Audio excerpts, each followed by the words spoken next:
پیغمبر صلی الله علیه و سلم از شب معراج که اومد، همین ابی جهل لعین وقتی که سوال کرد، این سوالا که گفت که اگر بسیار که در عقلش که باوری نبود، گفت همین سخن تا اگر باشه که من مردم قریش جمع کنم، آیا در نزد او حکایه میکنی؟ گفت که بله حکایه میکنم. وقتی که پیغمبر خدا صلی الله علیه و سلم اولا این واقعه همش در یک شب شده و همین واقعه ها که هم اسراء هم معراج پیغمبر صلی الله علیه و سلم در یک بخش دیگه، برای همون انسان هایی که از معنوی دورن از این مثل خبرها بیخبرند قبول ندارن.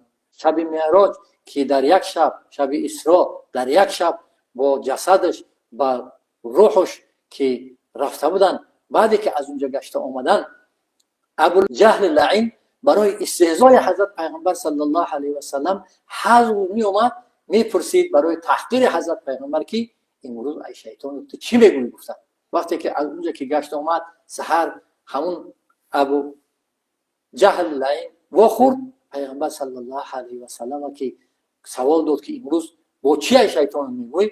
پیغمبر صلی الله علیه و سلم گفت که من شب بیت المقدس رفتم.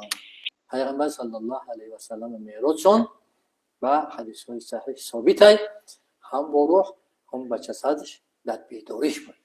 اگر به شرط روح قطعی میشید یا خواب قطعی میشید، این ممکنه بسیار اینقدر سختی نمیکرد، در مقابلش اینقدر سخت ممکن نبودن. لیکن انمی انسان هایی که ای معنویات دورای، ای معنویات اسلام دورای، حقیقت که نمیدونن، بعد باورش نمی اومدن، برای که عقل نمیگنجود. برای که از مسجد الحرام تا بیت المقدس قریب 2700 کیلومتره که ایرا پیغمبر صلی الله علیه و سلم وقتی گفت حکایه کرد، این ظاهربین ها مشرکین قبول نکردن، قبول نداشتن. وقتی که پیغمبر صلی الله علیه و سلم از شب معراج که اومد، همین ابی جهل لعین وقتی که سوال کرد، این سوالا که گفت که اگر بسیار که در عقلش که باوری نبود، گفت همین سخن تا اگر باشه که من مردم قریش جمع کنم، آیا در نزد او حکایه میکنی؟ گفت که بله حکایه میکنم. من گفت شب تو دیر دیده بودم، در حتیم بودی، تو چی خیلی اینقدر مسافه دور رفتی با بیت المقدس؟ میگوی که رفتم. پیغمبر خدا صلی الله علیه و سلم گفت آره مردم رو جمع کن. من میگو سلاسیمه پیش حضرت ابوبکر صدیق رضی الله تعالی عنه میگه، در بعضی روایات خودش رفت که دروازه حضرت ابوبکر صدیق رضی الله تعالی عنه را تق کرد. او ای اول حکیم چی شد بسرا چی میگوی؟ گفت که همون محمدی که تو امروز تصدیق میکنی که او فرستاده خدا ای، میگه که ایشو من دیر دیده بودم در نزد حتیم، میگه که من بیت المقدس رفتم.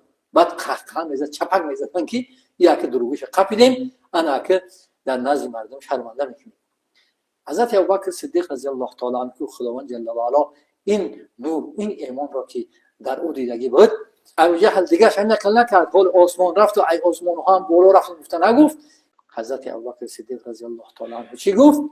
گفت که اگر ایرا محمد علیه السلام بگه از این زیاد هم بگه که من آسمان رفتم، ای آسمان ها هم بالا رفتم، ای عرش رفتم، ای جنت بزرگ، ای او بالا رفت، من باور میکنم. انا لقب صدیقی برای حضرت ابوبکر صدیق رضی الله تعالی عنه از همین جموندگی که پیغمبر خدا صلی الله علیه و سلم وقتی این گفتگوها را کرد، وقتی که معامله او را که شنید قریش، وقتی که بعضی قریش ها دیدگی بودن بیت المقدس برای ایوس کافر بودن، پیغمبر صلی الله علیه و سلم تصدیق نمی‌کردن، گفتن اگر تو بیت المقدس رفتگی باشه فلان جشت چیه، فلان جشت چیه. خداوند جل و علا چیکار کرده بود؟ به اصطلاح حاضران میگه همون غیب در نزد حضرت پیغمبر صلی الله علیه و سلم فیلش کردش هوی کردگی بود. پیغمبر صلی الله علیه و سلم عیانا میدید، میگفت که آره این جسته خیلی جبوره، این جسته فلان درخته، این جسته فلان چیزی گفته، یک تفسیرات گفتن. اگر تو رفتگی باشی در بیت المقدس که یک قافله کلانی قریشیا طرف شام تجارت رفتگی بودن، همون قافلهمون کدام روز میآید؟ پیغمبر صلی الله علیه و سلم اون قافله رو بازگشت دیدگی بود، گفت که فلان روز فلان شتر در پیشش میآید. گفت همون وقتی معین، همون وقتی گفتگی پیغمبر صلی الله علیه و سلم در همون قافله رسیده آمد. لیکن خداوند جل و علا که نور هدایت که هدایت نکنه، خلق نکنه، هدایت نمی‌یابد. با گفتن که این مراد دروغ میگه. گفته پیغمبر صلی الله علیه و سلم خبر اسراء و معراج را قبول نکردند. خلاصه پیغمبر خدا صلی الله علیه و سلم بعد گفتگوی ها حضرت ابوبکر صدیق رضی الله تعالی عنه قطعی خوردن. حضرت ابوبکر اومد، حضرت ابوبکر یک همون واقعه های اسراء و معراج را تفصیلات و حضرت ابوبکر صدیق رضی الله تعالی عنه حکایت میکرد و هر جمله که و هر بندی که پیغمبر صلی الله علیه و سلم حکایت میکرد، پیغمبر خدا صلی الله علیه و سلم میگفت صدقت یا رسول الله بی ابی و امی، پدر و مادر من فدای تو در حقیقت رسول خدا راست میگویی گفته حضرت پیغمبر تصدیق میکرد. بعد حضرت پیغمبر صلی الله علیه و سلم گفت که اینک صدیقون گفت در حقیقت صدیق هستی. صدیق یعنی بسیار تصدیق کننده گفتگیش، یعنی یگام شک شبهه در دل حضرت ابوبکر صدیق رضی الله تعالی عنه که ایمانش کامل بود، ایمانش به قامت بود، هیچی شک نمی اومد، بلکه هر گفته حضرت پیغمبر صلی الله علیه و سلم به جان دل قبول میکرد که در حقیقت همین کارها راسته. معراج حضرت پیغمبر صلی الله علیه و سلم اسوازده خداوند جل و علا بسیار اسرار خودش در چشم حضرت پیغمبر صلی الله علیه و سلم نشان داد. امروز جنت و دوزخ خالی هیچ کس نیست. جنت و دوزخ امروز مخلوقن، الان وجود داره، لیکن خداوند جل و علا برای چشم حبیبش، برای بزرگی حبیبش من بعد میشیدگی واقعه ها را، بعد روز قیامت میشیدگی واقعه ها را اسرارشو پیش حضرت پیغمبر صلی الله علیه و سلم آشکار کرد و هویدا کرد که جنت پیغمبر خدا صلی الله علیه و سلم میگه 100 مقام داره، هر مقامش میگه 500 ساله رو های، هر مقامش کیهای در اونجا کدام مقامش کیها زندگی میکنن، کیها رو من دیدم. پیغمبر خدا صلی الله علیه و سلم یک نزد حضرت ابوبکر حکایت میکرد و حضرت بلال رضی الله تعالی عنه را گفت که یا بلال تو چیکار میکنی که من در جنت آواز نعلی تو را میشنویدم. خداوند جل و علا برای حضرت پیغمبر صلی الله علیه و سلم من بعد میشیدگی واقعه ها را در جنت کیهای، جنت در کدام انسان ها پر میشوند و در دوزخ کیهای، همه اینها را نشان داد که حضرت پیغمبر صلی الله علیه و سلم گفت که حضرت بلال رضی الله تعالی عنه گفت چیکار میکنی؟ گفت من هیچ کار نمیکنم یا رسول الله، فقط همین که بعد هر یک وضو در رکعت نماز میخوانم. انا گفت که همین کار تا که ترا در اونجا خداوند جل و علا از ما سبقت کنند است که در جنت جای داده است. گفتن پیغمبر صلی الله علیه و سلم اشارت دادن. پیغمبر خدا صلی الله علیه و سلم گروه زنها را جمع کرد، گفت که ای معشر النساء، گفت ای گروه زنها، من گفت اکثر دوزخیان را از شما دیدم.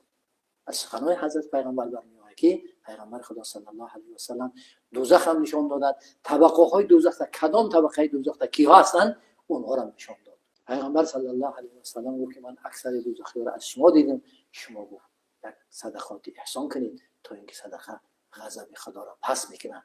گفته پیغمبر خدا صلی الله علیه و سلم وقتی زنها را که خطاب کرد، زنها همون خیلی احسان ها صدقات احسان کردن که حتی حضرت پیغمبر صلی الله علیه و سلم میگه که رو حادث صدق هسته دیگه یعنی که حضرت پیغمبر که از صدقه بسیاری زنها را میگه که بعض زنها میگه همون خیلی صدقه احسان کردن.